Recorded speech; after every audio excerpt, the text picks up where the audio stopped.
प्यारे बच्चों नमस्कार, स्वागत है आप सभी का आपके प्यारा सा स्टडी प्लेटफॉर्म साइंस संग्रह यूट्यूब चैनल पर। मैं उम्मीद करता हूं कि आप सब लोग बहुत अच्छे होंगे। सो प्लीज हंसते रहिए, मुस्कुराते रहिए, स्वस्थ रहिए और खूब मन लगा के पढ़ाई करते रहिए। प्यारे बच्चों, आज का हमारा जो टॉपिक है बहुत इंपॉर्टेंट है, क्योंकि आप सबको पता है कि आप क्लास या तो 10th के बच्चे होंगे या 12th के बच्चे होंगे। आप सभी के फाइनल बोर्ड एग्जाम जो है 2025 में होगा। अगर 10th के बच्चे होंगे तो वो 10th का फाइनल बोर्ड एग्जाम देंगे 25 में, और अगर 12th के बच्चे होंगे तो वो भी 25 में फाइनल एग्जाम देंगे, यानी कि 2025 में।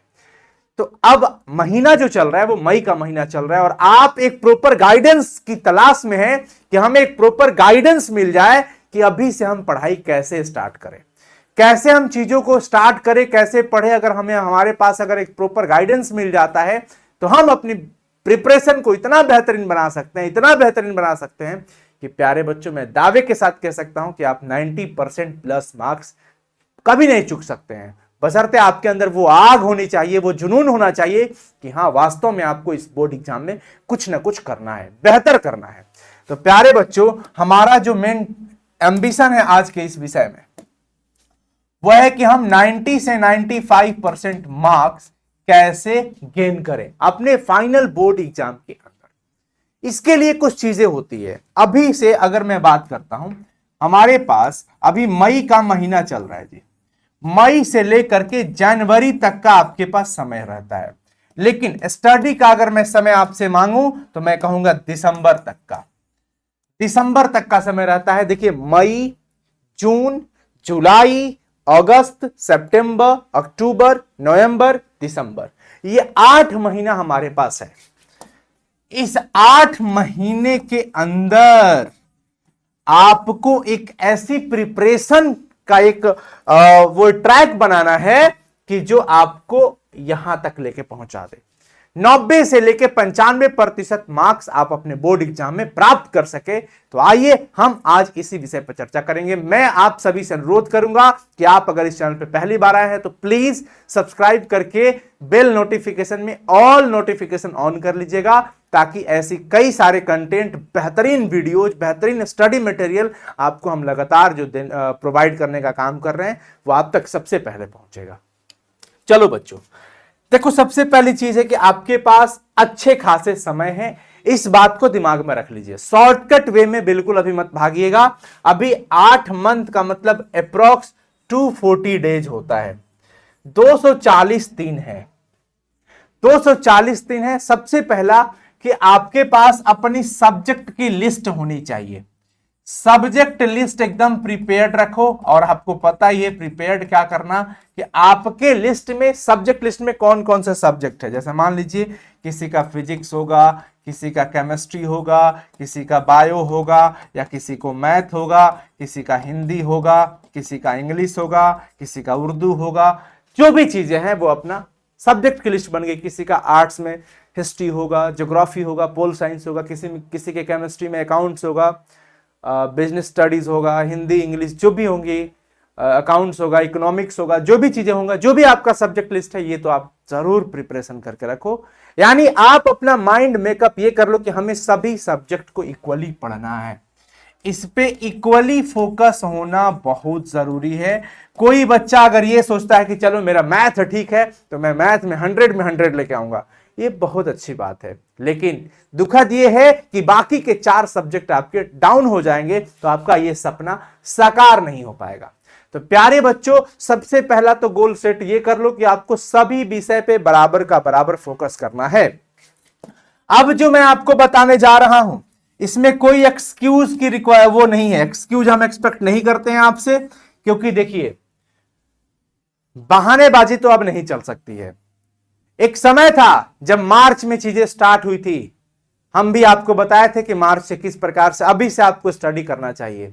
देखो, मार्च बीत गया, अप्रैल बीत गया, मई में आज कुछ दिनांक हो गया, इसी प्रकार से जून भी बीतेगा, जुलाई भी बीतेगा, अगस्त भी बीतेगा, सितंबर, अक्टूबर, नवंबर, दिसंबर, और एक ऐसा वक्त आएगा जब आप अपने विद्यालय परिसर में जाएंगे एडमिट कार्ड निकालने। एक ऐसा वक्त आएगा जब आप एग्जाम हॉल में बैठे रहेंगे। एक वैसा वक्त आएगा कि आपके सामने क्वेश्चन पेपर रहेगा, और फिर आप किस सिचुएशन में जा रहे हैं, आप पेपर देख करके सेटिस्फाइड हो रहे हैं कि वाह, मस्त है, आज का तो मेरा पेपर बहुत अच्छा जाएगा, या आप पेपर देख के डीमोटिवेट हो जाते हैं। तो ये दोनों सिचुएशन में अगर आप बेहतरीन तैयारी अभी से नहीं करेंगे तो आप पेपर देख करके सेटिस्फाइड नहीं हो पाएंगे। इसलिए क्वेश्चन पेपर को देख करके अच्छे से आंसर प्रेजेंट करने के लिए बच्चों अभी से आप कुछ चीजों को फॉलो करना होगा। सबसे पहला होता है हमारी सेल्फ स्टडी। मैं बार बार एक बच्चों को कहता हूं कि सेल्फ स्टडी बहुत इंपॉर्टेंट है। खाना बनाते हुए किसी के देख लेने से आप बनाना सीख नहीं जाएंगे, बनाना पड़ेगा। दीदी बहुत अच्छा पुलाव बना लेती है, जीरा राइस बना लेती है, आपको भी बनाना सीखना है। तो सिर्फ दीदी कैसे बना रही है वो सिर्फ देख लेने से आप बनाना नहीं सीख जाओगे, उसको देखने के बाद आपको भी बनाना पड़ेगा। बैट बॉल महेंद्र सिंह धोनी जी कैसे पकड़ रहे हैं, कैसे खेल रहे हैं, ये सिर्फ देख लेने से, क्रिकेट देख लेने से आप एक अच्छे क्रिकेटर नहीं हो सकते हैं। उसके लिए बैट बॉल लेके मैदान में उतरना पड़ेगा, खेलना पड़ेगा। गाना सुनने से आप अच्छे सिंगर नहीं बन सकते हैं, उसके लिए रियाज करना पड़ेगा, गाना पड़ेगा। उसी प्रकार से सिर्फ कोचिंग की पढ़ाई देख करके, चाहे वो ऑफलाइन हो चाहे ऑनलाइन हो, चाहे सिर्फ स्टडी मटेरियल बुक्स की लिस्ट देख करके आप बेहतर विद्यार्थी नहीं बन सकते। उसके लिए आपको पढ़ना पड़ेगा, सेल्फ स्टडी करना पड़ेगा। तो अगर आप अपने कोचिंग की क्लासेस की, ऑनलाइन ऑफलाइन की क्लासेस ड्यूरेशन को अगर सेल्फ स्टडी में काउंट कर रहे हैं तो ये आपकी सबसे बड़ी भूल है। सेल्फ स्टडी का मतलब है कि कोचिंग क्लासेस सब कुछ एक तरफ, उसके अलावा आपको अलग से सेपरेट खुद के स्टडी पे आप घर पे कितना समय दे रहे हो। कुछ बच्चे लाइब्रेरी ज्वाइन करते हैं जिनके घर पे माहौल अच्छा नहीं हो पाता है, गैदरिंग होता है, शांति नहीं हो पाती है, कंसिस्टेंसी नहीं मिल पाते हैं, उनको कंसंट्रेशन नहीं कर पाते हैं वो, तो उस चीज के लिए वो लाइब्रेरी ज्वाइन कर लेते हैं। बट स्टिल अगर आपको लगता है तो आप जा सकते हैं, आपके घर में ही वैसा सुविधा है तो आप घर पे पढ़ाई करो। बट सेल्फ स्टडी कम से कम एट लीस्ट 6 घंटे की होनी चाहिए, जो सब कुछ अवॉइड करने के बाद, सब कुछ छोड़ने के बाद 6 घंटा तो आपको पढ़ना है। अब ये 6 घंटा लगातार नहीं होना चाहिए, इसमें आपको मैं कह सकता हूं कि आप 40-45 मिनट पढ़ो, 5 मिनट ब्रेक लो, फिर 40-45 मिनट पढ़ो, फिर 5 मिनट ब्रेक लो, 40-45 मिनट पढ़ो, 5 मिनट ब्रेक लो। ऐसे करके 2 घंटे सुबह में पढ़ लिया, 2-3 घंटे दोपहर को पढ़ लिया, फिर रात को पढ़ लिया। और इसके लिए मैं आपको कहूंगा, रेफर करूंगा खुद के टाइम टेबल पे, ये आप बेहतर डिसाइड कर सकते हो कि आप रात में देर तक जगते हो, पढ़ते हो, या रात में जल्दी सोना पसंद करते हो। और ये जरूरी नहीं है कि रात में आप जल्दी सो जाइए तो सुबह जल्दी उठ जाइए, कोई जरूरी नहीं है। लेकिन ऐसा होता है कि अगर ब्रह्म मुहूर्त का समय काल अच्छा है तो आप जरूर ब्रह्म मुहूर्त में पढ़ना बड़ा अच्छा होता है, लेकिन जरूरी नहीं है कि आप सुबह उठ के ही पढ़ो। अगर आपको रात में अच्छा माहौल मिल रहा है, रात को शांति मिल रहा है, रात में ही आप 1-2 बजे तक पढ़ रहे हैं, तो आप बिल्कुल अच्छे से रात को ही पढ़िए, रात को सो जाइए, सुबह 7 बजे उठिए, 8 बजे उठिए, इसमें कोई आपत्ति नहीं है। अगर कोई हमें ये ज्ञान दे रहा है कि नहीं सुबह 4 बजे एनी हाउ उठ जाओ, भाई अगर मैं सुबह 4 बजे उठता हूं मैं नहीं पढ़ पाता हूं, सीधी बात है।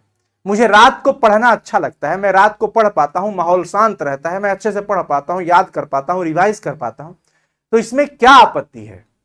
कोई आपत्ति नहीं है, ये आपके ऊपर है। बाकी आप देख लीजिए किस प्रकार से आप अपने आप को प्रिपेयर कर पाते हैं मेंटली। टाइम टेबल आपके पास होना चाहिए। अगर आप रात को पढ़ाई कर पाते हैं, नींद कंप्लीट जरूरी है, कम से कम 6 घंटा एट लीस्ट, तो अभी आपको 6 घंटा सोना भी बहुत जरूरी होता है, जरूर सोइए। ये नहीं कि रात को 2 बजे सोए और सुबह 5 बजे जबरदस्ती का उठ गए, तो ये आपको मेंटली और फिजिकली बहुत कमजोर कर देगा। आप एक टाइम पे बहुत अजीब सी सिचुएशन में चले जाएंगे, जो कि बिल्कुल हेल्थ के लिए हानिकारक है, सही नहीं है। तो हेल्थ प्रायोरिटी पे होना चाहिए। 6 घंटे का सेल्फ स्टडी का टाइम टेबल आपका होना चाहिए, जिसमें आप सभी सब्जेक्ट पे बराबर का फोकस कर रहे होंगे, सभी सब्जेक्ट का। और पढ़ना कैसे है, किसी भी चैप्टर को आप पढ़ना स्टार्ट करते हैं तो जहां भी आप क्लासेस कर रहे हैं, जहां भी क्लासेस कर रहे हैं, ऑफलाइन में ऑनलाइन में, आप जिस भी टीचर से सेटिस्फाइड हैं, जहां पे भी आप क्लास कर रहे हो वहां पे आपको पढ़ाया जा रहा होगा। पढ़ाने के साथ साथ जो पढ़ाया जा रहा है उसका नोट्स भी आप बना रहे होंगे। उस नोट्स को डेली देखिए, नोट्स को डेली रिवाइज करिए, डेली देखना पड़ेगा क्लासेस को। और जो भी आप पढ़ते हो भैया जी, आप उसको डेली रिवीजन मोड पे रखिए। डेली अगर नहीं कर पाते हैं तो वीकली जरूर रखिए, वीकली रिवीजन। इससे ज्यादा आप नहीं, मैं कहूंगा कि आप 15 दिन पे रिवाइज करो। आप हर 2-3 दिन पे कर सकते हो, 2-3 डेज के पास रिवीजन, बाद रिवीजन कर सकते हो, वीक में एक बार कर सकते हो। भैया रिवीजन करना बहुत जरूरी है। सब कोई के साथ ये सिचुएशन होता है कि आज हम अगर कोई चीज पढ़ते हैं और मैं बार बार प्रैक्टिस नहीं करूंगा तो मैं भूल जाऊंगा। यह अलग बात है कि हम लोग एक ही चीज को बार बार इतना पढ़ा देते हैं कि हमें ध्यान में बराबर रहता है। एक क्रिकेटर अच्छा क्रिकेटर तब तक माना जाता है जब तक वो बैट बॉल लेकर के मैदान में अभ्यास करता रहता है। अगर कोई सिंगर गाना तब तक अच्छा गा पाता है जब तक वो गाने का रियाज करता रहता है। अगर जिस दिन वो छोड़ देता है, एक लंबे समय हो जाते हैं छोड़ने के बाद, तो वो उतना बेहतर परफॉर्मेंस नहीं कर पाते हैं जितना लगातार अभ्यास में कर रहे थे। तो प्यारे बच्चों, आपकी परफॉर्मेंस बूस्ट तब होगी जब आप डेली बेसिस पे या 2 से 3 दिन पर जितना पढ़ते हैं उसको रिवाइज करते हैं। अब ये 2 चीज बहुत प्रायोरिटी पे है। तीसरी चीज कि जो भी आप पढ़ते हो जी उसको लिखना जरूर सीखो। लिखो, जो भी पढ़ते हो लिखो। लिखो, नोट्स के फॉर्म में लिखो, चाहे रफ कॉपी पर लिखो, लेकिन लिखो जरूर। लिखना बहुत जरूरी है, नोट्स बनाना बहुत जरूरी है, ये सब करो, ये बहुत जरूरी है। अगर ये आप नहीं करते हो तो दिक्कत होगा। जब भी आप पढ़ाई करते हैं, जहां पे भी पढ़ाई करते हैं, वहां पे लाइट बहुत अच्छी होनी चाहिए, ध्यान रखिएगा, क्योंकि कम लाइट में हमारी आंखें झपकेगी। आरामदायक सिचुएशन में जाइएगा और नींद आ जाएगा। अगर पढ़ते टाइम बार बार नींद आ रहा है तो किताब कॉपी बंद करके सो ही लेना बेहतर होगा। सो लीजिए, बार बार नींद आ रहा है तो। अगर नींद इनकम्प्लीटेड है तो आप किताब कॉपी उस टाइम पे बंद करके सो लीजिए। कम से कम एक काम तो अच्छे से हो जाए। जब सो लीजिएगा उसके बाद पढ़ना प्रारंभ करिए। पढ़ने का कोई विशेष टाइम नहीं है कि सुबह में ही पढ़े कि रात में पढ़े। आपको जब अच्छा लगता है तब पढ़िए। दोपहर में पढ़ना अच्छा लगता है, दोपहर में पढ़िए। जब समय मिलता है तब पढ़िए, ये बहुत जरूरी है। जहां पे भी आप पढ़ रहे हो, जहां पे भी आपका स्टडी टेबल लगा है, जहां पे भी आपका स्टडी रूम है, उस स्टडी रूम में लाइट कम नहीं होनी चाहिए भैया। एक बात का ध्यान रखिएगा, अगर टेबल चेयर है तो टेबल चेयर का यूज करिए, नहीं है तो खटिया पे, चौकी पे, जहां पे भी आप पढ़ाई करते हैं, नीचे चटाई बिछा के वहां पढ़ते रहिए। बहुत ज्यादा आराम देने की जरूरत नहीं है कि ओढ़ना में घुस गए, सोफा सेट लगा लिए, वो सब कुछ नहीं। पढ़ने वाला कहीं पे भी पढ़ लेता है। स्ट्रीट लाइट से बच्चे पढ़ाई कर लेते हैं। तो आपके स्टडी रूम में जो भी चीजें हैं, जैसे भी है, खटिया पे पढ़ रहे हो खटिया पे पढ़ो, चौकी पे पढ़ रहे हो चौकी पे पढ़े, जो भी हमारे पास संसाधन है उसमें पढ़ेंगे। अगर आपके पास टेबल चेयर है तो टेबल चेयर का इस्तेमाल करिए। एक सेल्फ स्टडी का टेबल लगा लीजिए, एक चेयर लगा लीजिए। उस पर बैठने से क्या होता है कि आप प्रॉपर स्टडी वाले उस पर आपका फोकस रहेगा। शरीर को बहुत ज्यादा आराम मिलता है ना, तो शरीर निद्रा अवस्था में जाती है, और निद्रा अवस्था में आपको जाने से अवॉइड करना है। सोना है लेकिन जितना रिक्वायर्ड है उतना। उसके बाद इन सब चीजों के बाद बच्चों थोड़ा बहुत फिजिकल फिटनेस बहुत जरूरी है। फिजिकल फिटनेस बहुत जरूरी है। फिजिकली कुछ वर्क जरूर करो, कुछ ना कुछ शाम को 1 आध घंटा जरूर बाहर खेलो कूदो, जो भी है थोड़ा बहुत जरूर करो, क्योंकि उससे क्या होता है ना कि आपकी एनर्जी बूस्ट रहती है। आप हमेशा, ये बड़ा अच्छा काम करता है। तो देखो, ध्यान कहां का एक्चुअली देना है बच्चों, सेल्फ स्टडी देते रहना है। सभी बच्चों को सभी विषय पे बराबर फोकस, किसी एक विषय के पीछे पागलपन नहीं होना चाहिए, दीवानापन नहीं होना चाहिए। वो होता है, बहुत अच्छी बात है, बट आपकी दीवानगी सारे सब्जेक्ट के पीछे होनी चाहिए। क्योंकि सोचिए, सारे सब्जेक्ट में अगर आपके 90% प्लस होंगे तब जाकर के 90% आएगा आपका। थोड़ा बहुत एक दूसरा सब्जेक्ट एक दूसरे को रिकवर कर लेते हैं, परंतु आपको सारा चीज लिखने का प्रयास इसलिए करना है ताकि अशुद्धि कम हो जाए, बेहतर प्रेजेंटेशन हो, राइटिंग अच्छे से हो। कैसे एग्जाम में लिखा जाता है ये वक्त आने पे मैं आपको जरूर बताऊंगा। अगर और आप बेस्ट स्टडी मटेरियल चाहते हो, डेली लाइव क्लासेस चाहते हो, टेस्ट वगैरह सब कुछ एग्जाम ओरिएंटेड सारे क्वेश्चंस, तो मैं आपको एक सजेशन दे सकता हूं, नॉट फॉर प्रमोशन, बट आपको एक इंफॉर्मेशन के लिए पता हो कि मैं अनुसर हूं। और हमारा एप्लीकेशन का नाम है बच्चों साइंस संग्रह। प्ले स्टोर पे आप साइंस संग्रह एप्लीकेशन को इंस्टॉल कर सकते हैं। इंस्टॉल करके आप उसमें नंबर डाल करके लॉगिन कर सकते हैं। आप चाहे तो क्लास 11th के बच्चे हैं, आप चाहे तो आप क्लास 12th के बच्चे हैं, जिस भी स्ट्रीम से हैं, कोई भी मीडियम से हैं, Hindi medium, English medium, arts, सब कुछ हमारे यहाँ सारे सब्जेक्ट के अलग अलग टीचर हैं, बेहतरीन टीचर हैं, अच्छे से पढ़ा रहे हैं, अच्छे स्टडी मटेरियल दे रहे हैं, डेली लाइव क्लासेस चलती हैं, सारा का सारा चीज है। आप चाहें तो ज्वाइन कर सकते हैं, या हमारे इस नंबर पे कॉल भी कर सकते हो। ये नंबर आप रख लीजिए, और मैं कहूंगा कि जो भी बच्चा इसे लगातार फॉलो करते चला गया तो मैं गारंटी के साथ कहता हूं बच्चों कि आपका ये मिशन साकार होता हुआ दिखेगा। 240 दिन कम नहीं होता है, 240 दिन है, एक दिन में 24 घंटा होता है। अगर आप क्लासेस के अलावा 6 घंटा प्रतिदिन पढ़ते हैं तो देख लीजिए कि 240 गुना में 6 आवर्स ये आपके सेल्फ स्टडी का, क्या ये सिलेबस कंप्लीट नहीं कर पाएगा? बिल्कुल करेगा। मैं अभी आपको शॉर्टकट निंजा ट्रिक नहीं दे पा रहा हूं क्योंकि मैं देना नहीं चाहता हूं, अभी तो नहीं देना चाहता हूं। वो वक्त आएगा उन बच्चों के लिए जब सितंबर अक्टूबर आ जाएगा, तब से जो बच्चे नहीं पढ़े होंगे उनके लिए मैं कुछ ट्रिक्स अलग से बताऊंगा।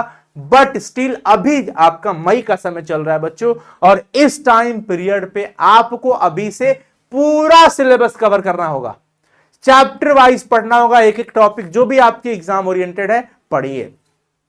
अब जो मैं अगला पॉइंट कहने जा रहा हूं कि किसी भी चैप्टर को पढ़ रहे हो तो चैप्टर का प्रीवियस ईयर क्वेश्चन साथ में करते चलो।